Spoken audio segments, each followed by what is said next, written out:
You're listening to Opie and Anthony. Opie and Anthony. On the Virus. Sirius-XM. Talking about like J.J. Abrams and stuff, I could still watch. I've watched that Star Trek movie 20 times, and I can watch it again. On my iPod. I gotta watch it. It's great, supposed to be man. fantastic. I'm not a Star Trek fan either. And I It's love one that of the best movies as far as taking a subject that's been beaten to death. Star Trek. I mean, how many fucking movies have they made and everything? And but that's what I'm saying, reinventing and then making shit. it completely new. But that's what I love. This, thinking outside the box and not worrying about what other people did in the past. That's what I love. That it's like I love seeing people pass me up. I'm not one of those guys. Fuck those young motherfuckers. They don't know what the fuck they're doing. I'm the man. I really believe that the next generation is just keeps getting better, right? Like especially the guys who did it before you. $10 million movie that's going to probably fucking make $40 million on these the first first night. These are the guys that have like Brett and J.J. Abrams and a couple other guys are the guys. I remember I had a meeting. I said, man, one day I want to be like what's the big boy? The big boy, big boy. Lucas, the producer. Spielberg. Oh, nah, he's in your genre. His partner died. Oh, Jerry Bruckheimer. I said Bruckheimer. I said, man, I would love to produce something and then like just shoot him off like Bruckheimer. The guy laughed in my fucking face. But J.J.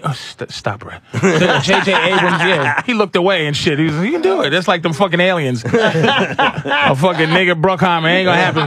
But you see, Ratner and J.J. are the guys. You can see the guys that are coming up to like be the new Bruckheimers that are in there, and JJ's in there, like like that. And I always wondered how does a guy like J.J. Abrams get to be the Star Trek guy, or how does Peter Jackson get to be the fucking Hobbit guy? You know what it is? It's just guys come up and they move out of the way, and you never it's like the guys when I was doing I remember before me when I was doing music videos, Hype Williams was doing videos before me, and he was the hot shit. And then all of a sudden, I started coming up, and then all of a sudden, when I went on to do movies, Paul Hunter, I remember, came to see me. He was like, "God, I'm only doing these $10,000, $20,000 music videos. How am I going to get to do this guy's?" Then he became the next guy. So there's always the next guy. No, but I mean up. literally. Yeah, these guys get their fucking hands on King Kong. Like, how do you get your hands on the product? Well, not how do you direct it, but how do you on a huge franchise? You know what it is? How do you go? I own this shit. I'm fucking the King Kong guy now. I knew I'd be making movies. I never dreamed I'd be making movies as big as I was. You know what I mean? I never thought, God, I'd be making a movie like Rush Hour, X-Men, or $200 million movie. I never thought, because when I was a kid, I remember seeing Batman and going, oh my God, never dreamed I'd make a movie as big as that. And then I do X-Men, it's bigger than that. It's, I don't think I think you just gotta, I don't want to be corny or anything, but you gotta believe in yourself and your time. No, it's the wrong. I think I'm being literal. Well, not how do you make, but J.J. Abrams got his hands. You got to have the talent, but on then you gotta, Star Trek. Peter Jackson's a prime example. How do you get your hands on Star Trek? Directing movies that were, all right, they're these cheesy horror movies, and then he gets one of the biggest franchises in history and does an amazing job with it. Well, he was passionate about it. He had a point of view. He had an idea. He got in the door because I think what it is it's passion, tenacity, persistence. I don't give up. But if you look at his earlier movies, right before there's no rhyme. If you looked at my student films, you'd be like, this guy's never going to make it in a million years. Why would they hand him Lord of the Rings, for God's sake? People learn, they grow, they focus, they get, it's not only, look, I think there's a lot of luck too, but luck is when opportunity meets preparation. I got an opportunity, I was prepared. I got offered movies before I did Rush Hour, but I didn't want to do them because I said, I'm going to fuck this up. I'm not ready. So I went and did, I said, I'm going to do 100 music videos before I do one movie. That was my strategy. Then I do that, and I'm like, you know what? I'm ready now. I did Money Talks. Money Talks is great. Yeah, that was my first movie. Matter of fact, that goddamn Chris, that was... Even though I think his best acting job was Fifth Element, to be honest. But you didn't understand he's what the fuck great he was saying in Fifth Element. Fucking made me laugh. What the fuck is he talking about? Corbin, I can't do this, Corbin. I can't do this, Corbin. But look, opportunities came, and I grabbed it. I said, you know what happened with Chris Tucker? I saw Chris Tucker doing stand-up on the Def Comedy Jam. Russell would send me to go see the black comedians, and out of all of them, the funniest one was Chris Tucker. And I went up to him, I said, hey man, I'm an up-and-coming, I'm a music video director. I want you to be in my Heavy D video, Nothing But Love. I got Nothing But Love. Was that fucking, he seemed, and talent was in that. Yes. You put talent in I there. saw Talent and Chris Tucker doing stand-up, and I said, you guys, I want to put you in the video. Chris was like, how much money you got, man? That seemed like yesterday. I said, I only got $500. And Chris Tucker, quite frankly, the Def Jam, when it was big, voted greatest bit of all time on Def Jam, history of Def Jam. What, Chris Bernie Tucker? Mac was second. Oh, Bernie Mac? Chris Tucker, right? Chris Tucker, Michael Jackson as a pimp. Yeah, greatest stand-up bit on Def Jam. But I saw him rehearse. I saw him, audition. And I went to him and I said, I got $500. He goes, I need 1,000. I go, I don't have it. He goes, can I keep the wardrobe? And so I gave him $500, gave him the wardrobe. He did the video, became the biggest video on MTV. It was the first time like urban rap videos were, because remember, it was all rock and roll on MTV. Yeah. He does the video, blows up, okay? 3 months later, I'm starting to direct big videos for D'Angelo, Madonna, Mariah. All of a sudden, I just thought of it. I said, you know what? He was so good in the video. I sent him a check for $500, and I guess he got it when he really needed it. And I had not seen him again. He went on to do Friday. Oh, yeah. And blew the fuck up. Yeah. Then he goes and does Dead Presidents. He got paid $15,000 to do Friday. Okay? Then he got $25,000 to star in Dead Presidents. Jesus. Then Money Talk. And then the head of New Line... Did he hire you? Yes. Chris Tucker hired you? Okay. Then New Line Cinema calls him up and says, we want you to do this movie, Money Talks. He does it. He's about to do it. They got some big commercial director. I don't remember the guy's name. And the guy goes to the head of the studio a week before they're supposed to start shooting. He said, this guy, Chris Tucker, man, he's only improvising. He doesn't want to say the lines on the page. He goes, what are you saying? He goes, let's fire him because I can't control him. Now, if a director can't control the actors, you have no right being a director. The head of the studio says to the guy, you're fired. Fires the guy, calls him, Chris Tucker goes, what are we going to do? We don't have a director. We got to start shooting in 1 week. Goes, I remember this cool white boy, Brett Ratner.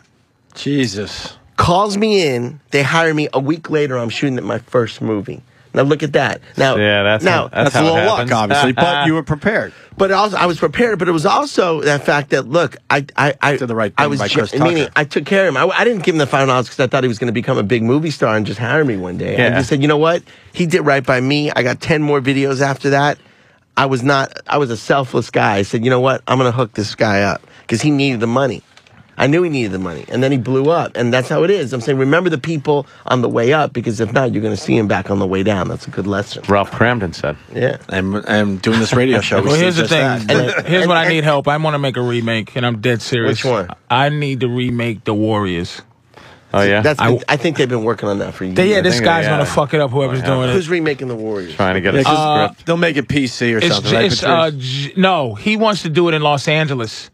Oh. The person. No, you got to do it in New York. But he's not doing it in New York. Isn't New York isn't the New What's the York guy's name? anymore. I understand that. But it's not the same New York it used to be. Peter Jackson. No. Oh shit. He wants to do it through Los Angeles, man. I need it. I'm gonna buy it from him. I want to get it. Help me get it, Brett. I already got it. Rock cast as Cyrus. You're Cyrus? Oh, really? That's a good idea. The Rock is cast as Cyrus. I already got the fucking movie in my head. In my Superman, Chris Rock was Jimmy Olsen. Oh, shit. I had I said Chris Rock is Jimmy Olsen. I had a whole spin on it. How's he going to hold the camera with his fingers all twisted up? But by the way, you know I'm shooting a movie in New York City. I'm here for like 6 months, right? What movie you shooting? Oh, I seen You didn't know that? I'm shooting a movie called Tower Heist. Been working on it for 3.5 years. It's a movie that Big names is in it. Eddie Murphy brought me the idea, okay? And it's Eddie Murphy and Ben Stiller together. And basically, it's a bunch of blue-collar guys working in a building in New York City, like the Trump Internet, some of these big high-rise buildings. And all of a sudden, this guy, like a Bernie Madoff guy, lives in the penthouse of the building. And he does a Ponzi scheme, and he loses all the employees' pension fund. So he gets put under house arrest. So imagine he's under house arrest in the penthouse, and he's lost everybody's life savings. So the doorman, the elevator guy, the guy who works in the garage, the guy loses all their money. And and all of a sudden he's under house arrest. And Ben Stiller, who's like the manager of the building, finds out that he's hiding $20 million in his apartment. So they got to break into the apartment while the Bernie Madoff character is in the apartment 24 hours a day under house arrest. There's 2 FBI agents sitting outside the front door. And it's only one door in, and it's during the Thanksgiving Day parade when there's 10,000 cops on the street below, and they got to get in that apartment and steal the $20 million. It's crazy. Matthew Broderick's in this movie too, Matthew right? Broderick plays the tenant who's they're foreclosing because it's fucked up times in the building. Who helps with the heist? I got Gabby from Precious. I got Precious in it. Who she play? The building? She's playing the house. Holy shit. Yo, you can't go there, man. Look at He look at me up and down. Who's talking, fat man? That don't mean my eyes are broke, nigga. I'm fucking... he's about to say that you could be a stand-in for Precious for the if she's building. sick one day. Damn. If Precious is sick one day, the 12th floor. Patrice is going to get the call. Look, he's like, help me, get me out of here. But she's great. She's playing one of the housekeepers who's an expert. See, the thing about this ain't like Ocean's 11, okay? These guys aren't professional thieves. They're regular blue-collar guys. They're underdogs. And they've been saying, we've been scoping out this building for 11 years and we haven't even known it. You know what I mean? Oh, because yeah. Who's the Bernie Madoff guy? Now, right? Alan Alda. I got Casey Affleck in it. I got Casey Affleck. I got Eddie Murphy, Ben Stiller, who together, I mean, those are two big. I mean, those I just guys. saw that shit. And by the way, awesome. this is an edgy part for Eddie Murphy. This is going back to what he did back in the day when he did Beverly Hills Cop. Is he still in the mood to do that shit? Oh, hell yeah. Scott. Yeah, we got to get them out of here. Oh, yeah. We got to get Brett out of here. Tony Scott. That's who's doing the Warriors. Brett. Yes, man. So you got a busy day. We wanted to ask you about Bush, too. Maybe next time. You took a plane with Bush. I did? That's what Norton's saying. Norton's lying. Edward Norton?